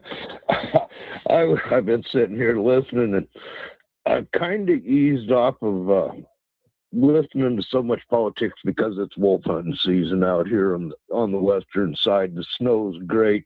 Traveling's been not too bad this last week. It was just horrendous while they were running the Iditarod. The wind was blowing, and hats off to all those dog mushers, because I wouldn't want to stand on the back of a sled driving into a windstorm for a whole week out of whack, So, but the wind's tipped off. The wolves are fewer and thinner out here. The guys are doing their part to increase the moose and caribou populations. So I haven't been paying as close attention as I probably should, but I wanted to put a hats out to Suzanne Downing and Jamie Allard. Both released yesterday a clip with Josephson, finance director. Right. And he's finally admitting that, we haven't been flat funded in the schools all these years. We've been doing one-time funding. No kidding. We paid the BSA. That's automatic. But he's finally come out yesterday and he's going, well, the way the cards are stacked around here, we're probably not going to get a BSA increase. So maybe we'll just try for one-time funding this year, And I finally thought, all these years they've been campaigning long and hard on there's no extra funding. It's all flat funding. We never take care of them. I just wanted you to know that out here in the bush, it's 10 students minimum for a school. And there's schools in every villages. There are old schools, new schools. We have a new school that's in Stony River, right above Crooked Creek, the favorite one that they always mark out when they're going to show dilapidated schools at the first of the session, why they have to have money. They never fix it. And the reason is that there's less and less students there every year. And it's such good campaign information for the unions that they don't want to fix it anyway. But right above it, the next village up is Stony River. They have a new school there that is totally closed. There's nobody there. Just in our village alone out here, we have 180 some kids, but we also have over 40 full-time employees working there. And you do the math on that, and I'm going, holy cow, that's a lot of people stacked in. And that's because in the bush, the money goes to administration. Right. Plain and simple. It's the job source for the area out here, Right. But Well, Willie, I was just happy to see. I'm sorry, go ahead. No, I was just going to say, you said you haven't been listening, so you missed the show. But yesterday, we went over at great length the Mat-Su superintendent, his same thing. He said, this BSA increase only really accounted for to about a $20 per student increase because we were already getting the one-time funding. What? I thought you said you were been flat funded for years. You could see they're already changing the tact. Now they're talking about, well, we've always gotten one-time funding, so we should still get that on top of the inside the formula funding. They're changing the tactics. That's what's going on. Well, they're running into a lot of heat, and they're about ready to lose Nellie Jimmy, is my prediction. With this new bill that they floated out yesterday, where they're going to try to build up the SBR with zero funding allocated for the PFD. I think Nellie is under a tremendous amount of pressure out here, and maybe she just decided, she's going to go with the flow and do what Bryce Edgman wants her to do. But if she does that, she's done. She's not going to get reelected. The natives out here have turned on her in a big way, and it's going to be interesting to see if they can hold Nellie's feet to the fire for 55 more days. That's what I'm thinking right now, you know. So anyway, that's what I had. I'll turn you loose, and I'm going back out on the snow machine today. It's that time of year. All right, Willie, thank you for calling in and joining us. We appreciate it.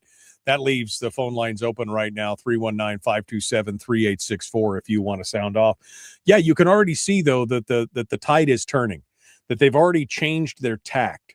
Yesterday, we talked about Randy Trainey from the Mat-Su School District saying, that $700 increase was really only a $20 increase because, hey, we were getting all this money before, one-time money, which, I mean, again, wait, I thought you guys were flat funded. I thought you weren't getting anything. And then yesterday, Jamie Allard was in the legislature, in the finance committee, and she asked Andy Josephson to explain, in small words, please, explain to her how all of a sudden they're going for all this one-time funding when they said that that's not what's acceptable. This is Jamie Allard in her conversation yesterday with Andy Josephson. Let me do there. Move forward. Chair, you're chair of the operating budget, so I'm just going to ask you this question. Okay. So I'm a little bit interested in, you said there's one-time funding just in case the BSA bill doesn't pass for the $158 million roughly. So I'm curious on why at the end of the 33rd legislature, we had people banging down our doors about inside funding, not one-time funding. Mm-hmm. What is it that changed with you that you decided that you just want to do the one-time funding instead of inside funding? Well, I sort of answered, but I'll do it again. It's fine. He's such a douche. I've answered this, but I'll answer it again. It's fine. Don't worry. I know you're just too stupid to understand. So I'll answer it again. It's fine. I mean, the condescension on this guy. Anyway. Well, I sort of answered, but I'll do it again. It's fine. Okay. What changed in me, I knew this was coming on August 2nd when I got back on an airplane and left Juneau. I knew it then. Yeah. What changed in me was we have a public school crisis that is worse than last year because they've spent through their reserves. And I don't think they spent through their reserves because of piss poor planning on their part, because again, they're continuing to budget for the best case scenario. They're continuing to budget as if they still have all the students, even though many of the districts lost 2, 3, 5, 6% of their overall student base, but they're still budgeting as if all the kids are still there. That's the problem. And I don't think the public schools are lying about their situation. I think they're deadly serious about it. And I know that the governor has been more receptive to one-time funding. I know how incredibly challenging it is to pass a BSA bill. Recall that Senator Dunbar flew from Poland to make it happen on August 2nd. And I'm all for this BSA bill, but I think it's going to be rough seas. And so we're using an approach on one-time funding that has been used over and over and over in the last several years. Wait a second.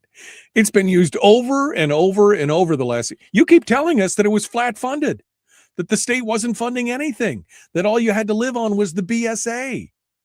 And so for those of you who don't understand what's going on, they've added an amendment. They put together a committee substitute for the operating budget where they have the new BSA increase of $168 million a year or whatever. But they also added a contingency that if for some reason they can't vote for the inside the funding, if they can't increase the BSA again by another $168 million per year forever moving forward, if they don't have that, they put a contingency in there that says, oh, then we'll just spend $168 million one time. They're getting their cake and they're eating it too. But wait, we don't want one-time funding. Well, wait, why? But if you don't want one-time funding, why? Well, because we can't get the inside the formula funding passed, and we know that this has worked before, so we're just going to do this now. Oh, so it's okay now. Wait, because he's done it for the last several years. Oh, because we were paying one-time funding and funding the schools more than what you said. I mean, are you guys listening to this? It wasn't good for us last time. That's why we needed the inside the funding. And so now we need more inside the funding. But if we can't get that, we'll go ahead and we'll just live with your outside the funding one-time money because we need the money, period. That's what it's all about. Really? On August 2nd. I mean, and I heard about this. I knew on August 2nd when we flew out of here that we just knew. Yes, I knew the minute that you passed it that it wasn't going to be the last we heard about it. I knew the minute that you passed it, next thing you were going to do was be like, well, that was a nice start. Now we need more. And guess what? I said it here on the program. Guess what? Well, now we need more. And if we can't get it inside the formula, well, we'll definitely take it outside the formula. In the last several years. So may I just follow up? Then I would expect in the future that we come together on that realization so that we don't have individuals lining the halls, banging down our doors because we're trying to sell one-time our inside funding versus outside funding. And I'm glad that this committee has come to that realization. Because that was one of the things that happened. All the pro-education spend people, and all the House majority and everybody, they got all these people spun up about, no, we can't have one-time funding. We need in the formula funding, and you need to stand in the halls and shame these legislators because they haven't been spending enough money on education. I mean, that's right. So the bottom line is we're going to get it inside the funding or we're going to get it outside the funding because no matter what, we need more.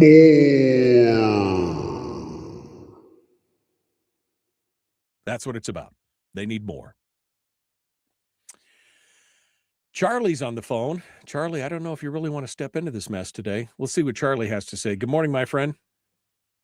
Good morning, Michael. Thanks for taking my call. I'm a little bit off topic, but I wanted just to let your listeners know that if they want to get involved this weekend, we're having the District 6 Republican Convention.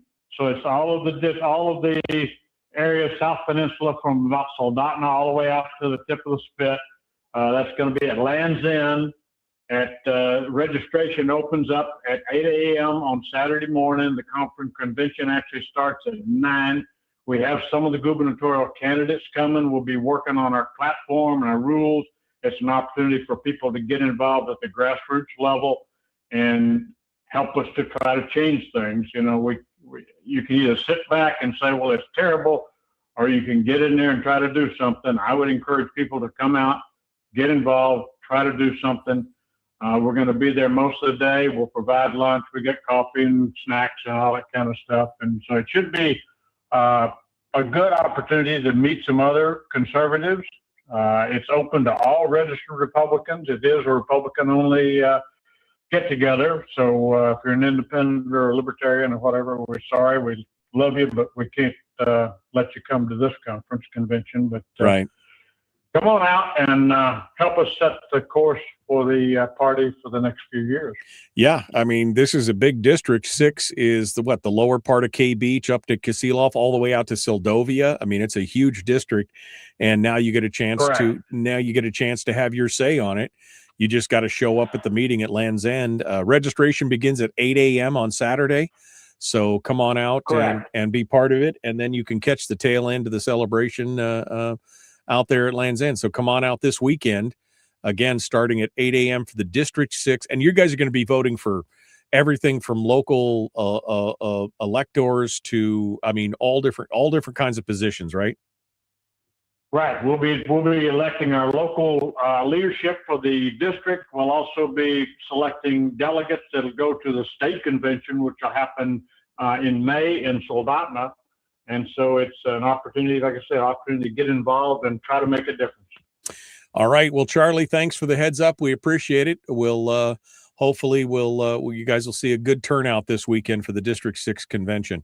Thanks for sounding. Thank you, Michael. Appreciate it. Appreciate you calling in. All right, that brings us up to the break.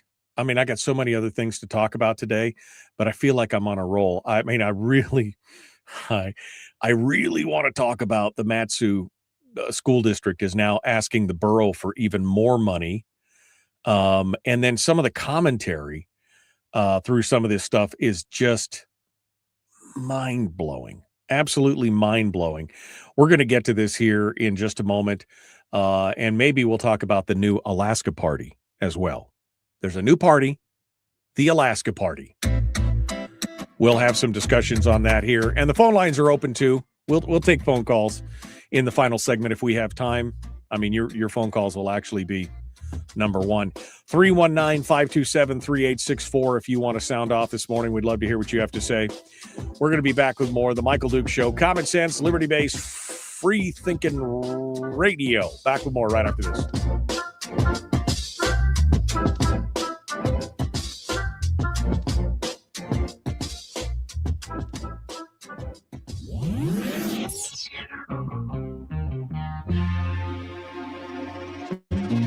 Listened to by more staffers in Juneau than any other show because their bosses told them to. And after what they just heard, oh man, they're going to be pissed. You're a bad, bad man. The Michael Duke Show.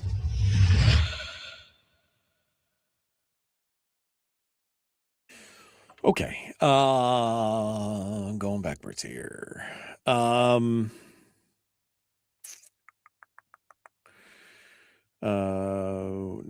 -2 in Willow, says Dwayne. Timu Douche, says Sunday. I mean, yeah. I mean, we might upgrade him to a, Sharper Edge. Isn't that what the name of that magazine was? The Sharper Edge. Remember that? He's the Sharper Edge Douche. Not the Timu Douche. He's the Sharper Edge. It's sickening, says Kim. I'm gagging, says Terry. I mean, you just listen to this mental gymnastics that these people are all going through about how, one-time funding is so bad until now because we need more. I mean, that's really,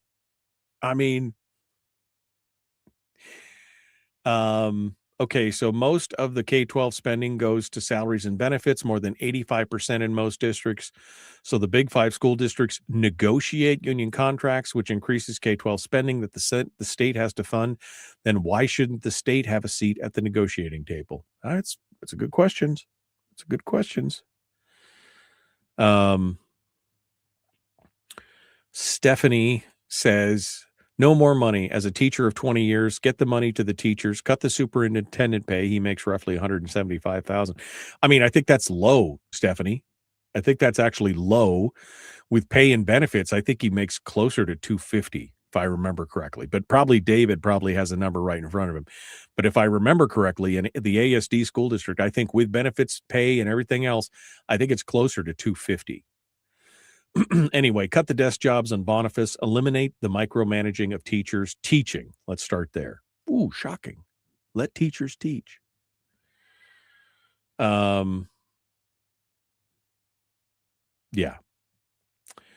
Let's see. The Interior has their convention last week and it went great, said Miguel. Nice. When you don't attend your district conventions and meetings, you get what you get. Help make a change. Yeah. Chris says, don't worry, your property taxes went up 40%. We need more money.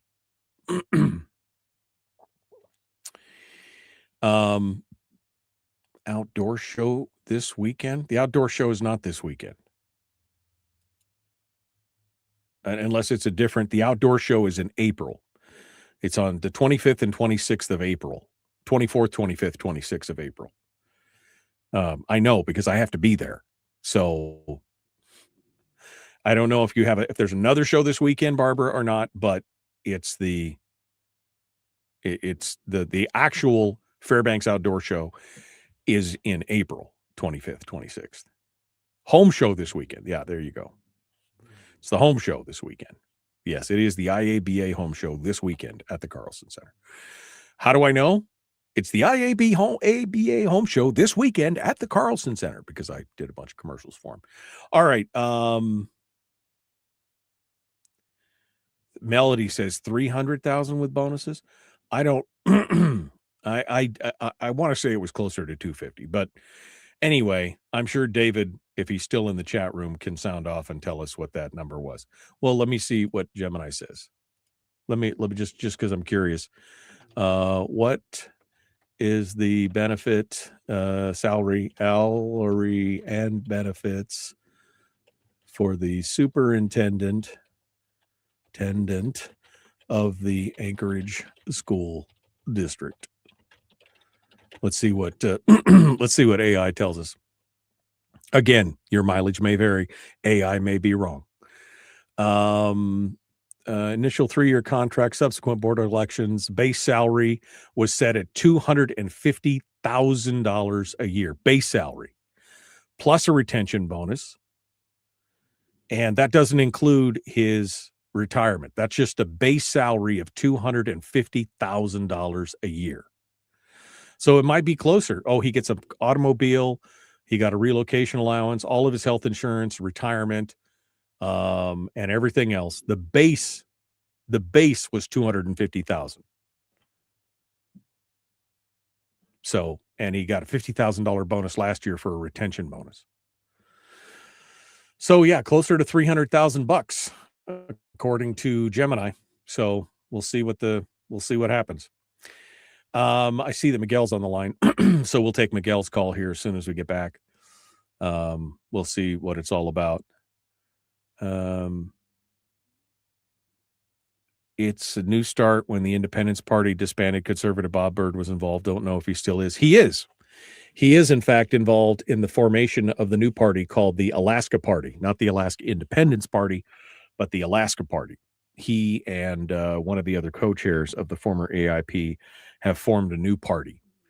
And they're not officially recognized as a full party yet. They need 5,000 members to do it. So we'll be talking about that. The ASD superintendent total cost is a little more than $300K a year, says David. Yeah, that's what we just found out. Thank you, David, for sounding off on that. Because I thought that was way too low, $175 a year. No, the base salary is $250,000.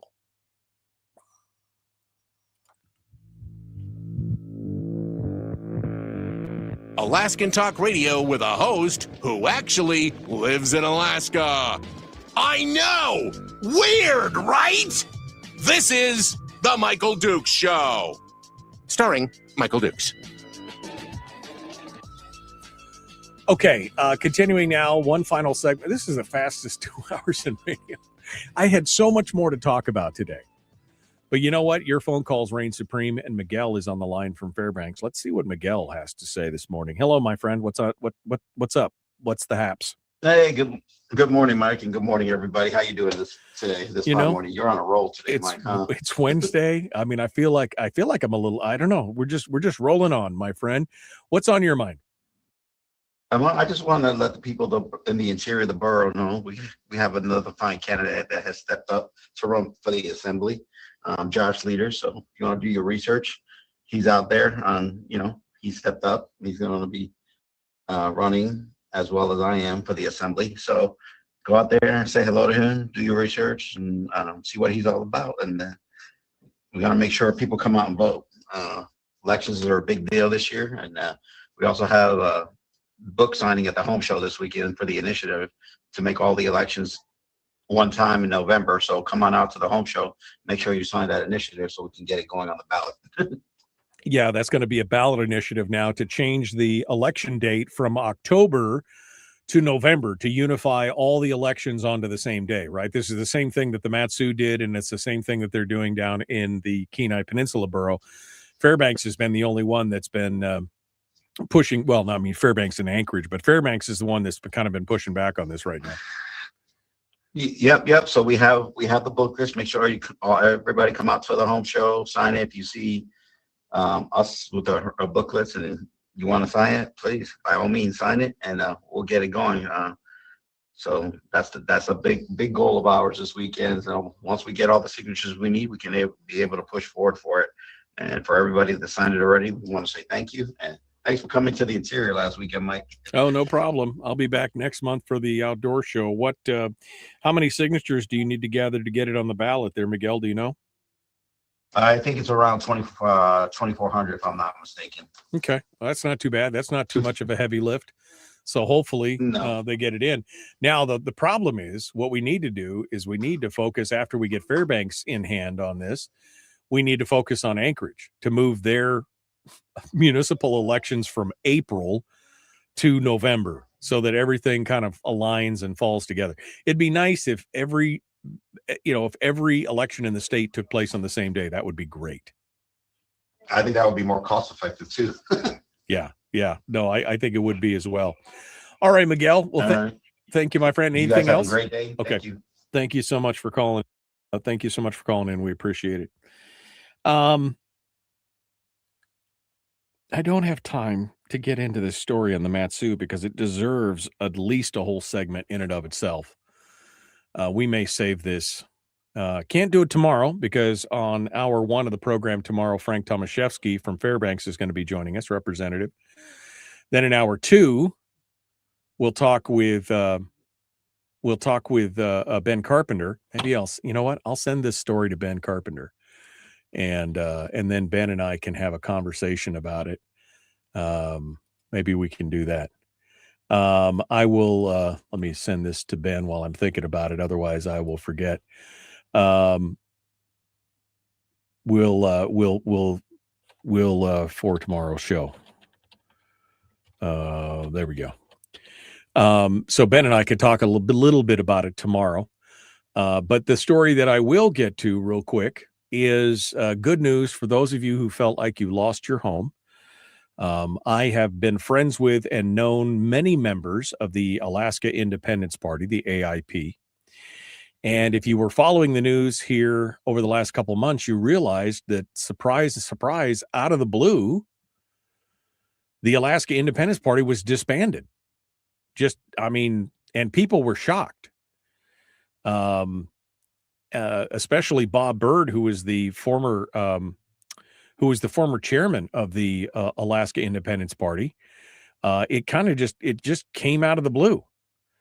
In fact, Bob questioned the legality of the way that it was disbanded and kind of the clandestine nature of it. He was voted out in a coup at one point back in 2024.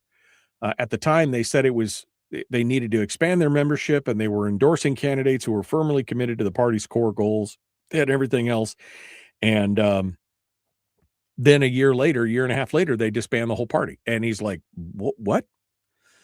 So now 2 members of the AIP, former members, 2 former chairmen, created a new political group, they call it, because it's not a party, because it doesn't have enough members yet. It's a political group, and it's called the Alaskan Party. Once the Alaskan Party amasses at least 5,000 registered members, they will be recognized as a political party. Bob Byrd and Mark Kreisen are, again, 2 former AIP chairs and members. They are basically reviving the AIP under this new banner. You can go to the Division of Elections at voterregistration.alaska.gov And you can change your affiliation if you want. If you were an AIP member or you were interested in becoming an AIP member, you can go over there and you can, apparently the drop down wasn't working yesterday, but I guess it's working today, or it's going to be working. But go to voterregistration.alaska.gov and you can choose the AP, the Alaska Party, if you were an AIP member. The Alaska Independence Party, by the way, was the third largest political party in the state. It had over 19,000 members before they disbanded. The party platform is essentially going to be basically going to be the same platform that the AIP had, which called for the defense of state rights, individual rights, gun ownership, property rights, and equal footing with other states.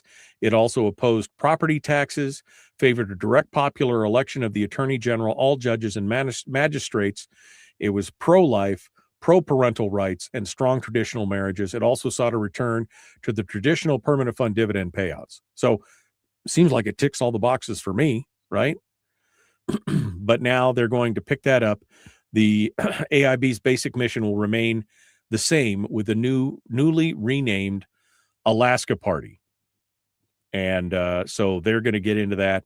Again, once they hit 5,000 registered voters, they will become an official party. And then Bob and Mark will call a statewide convention to choose party officers so people can vote for party officers and everything else. So good job. Good job for Bob Byrd and company to go out there and do that. This is some good news for those who felt like the Republican Party or the Democratic Party weren't doing very good. And they were looking for an alternative, just wasn't strident enough. And then you kind of watch the infighting that kind of crucified and destroyed the AIP. Now it's going to come to a new party, the Alaska Party. No, you don't have to. If you were an AIP member, if you were a former AIP party member, you're no longer registered. You're basically considered undeclared because they've eliminated that party. It's been disbanded. So if you were an AIP member, you need to re-register with the Alaska Party. Again, voterregistration.alaska.gov. Use the drop down and choose the Alaska Party. Once they hit that 5,000 mark, it's going to be a whole new deal. All right. Good morning, Donna. Donna Ardwin in the chat room as well. We got some of the best listeners in the world out there. That includes you if you're listening right now. All right, my friends.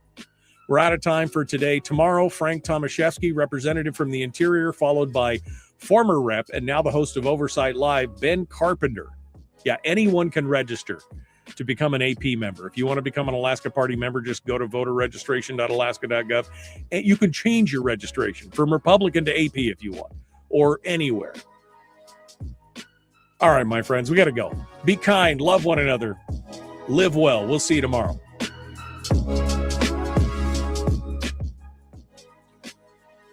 All right. Well, I think that does it for us. I think we are at the road here.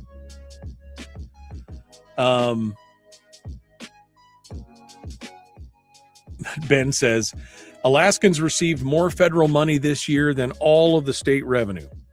The Alaska Party goal of independence from the U.S. government is nonsensical, given our population appetite for federal dollars. I don't think they're focusing that much on the independence part of it, the secession, because I know there was a secessionist movement inside. But again, your mileage may vary. Maybe we should invite Bob on and have him come on and talk with us about it. It'd be interesting. But again, you're right. I mean, I thought about secession, and then I realized we are so inured and dependent on and addicted to federal dollars that there would be no way that we could leave the Union as an independent state, because there's just no way that we could live without all that federal lucre, right? We couldn't live without it. All right, Ben Carpenter is going to be with us tomorrow and more. We'll see you guys tomorrow. be kind, love one another, live well. The Michael Duke Show. Common sense, liberty-based, free-thinking radio. We'll see you then. Hey, don't forget to check out the Common Sense Corps. That's our Cool Kids Club. If you haven't checked it out yet, go over there and you can become a part of it and help support the show for as little as $3 a month. You can help support the show. And you get access to our private Facebook group and more. See? I know how to shill a deal. All right. Thanks, my friends. We'll see you tomorrow. Have a good day.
We've shed our terrestrial radio skin, and now we are slimy lizard internet people.